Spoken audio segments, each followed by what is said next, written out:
À la gare ferroviaire de Dakar, Marie-Yvonne Gomme prend son service. La jeune femme de 26 ans est conductrice de train.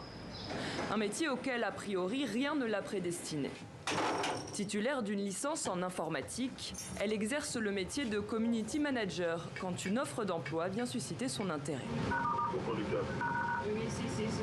Quand j'ai vu l'annonce, on m'a dit que les femmes étaient vraiment encouragées. La candidature des femmes, c'était encouragé.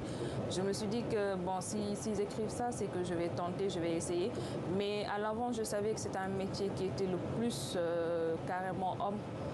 Et je me suis dit, bon, si les hommes ils font ça, pourquoi pas les femmes?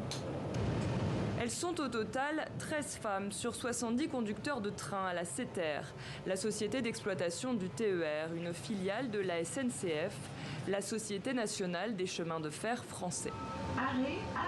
Comme les autres candidats, elles sont passées par un long processus de sélection. Entretien individuel, collectif, test de français, de logique, visite médicale.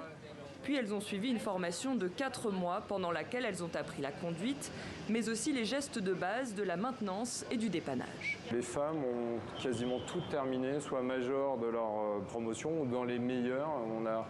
On a dans les meilleurs éléments des conducteurs, on a un nombre de femmes très important, bien plus que le taux de féminisation. Et donc on a aussi des femmes sénégalaises qui sont, c'est vrai la conduite, mais c'est vrai aussi dans d'autres métiers, souvent parmi les meilleurs éléments de la SETER.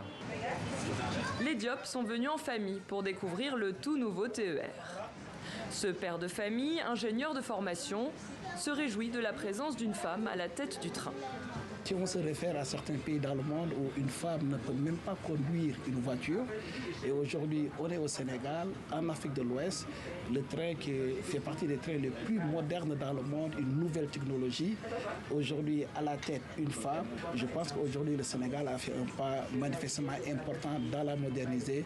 La SETER insiste, elle n'a mis en place aucun quota, mais compte aujourd'hui plus de 40% de femmes parmi ses 950 employés. À titre d'exemple, au Sénégal, les femmes représentent moins de 30% des travailleurs salariés, un chiffre de l'Organisation internationale du travail.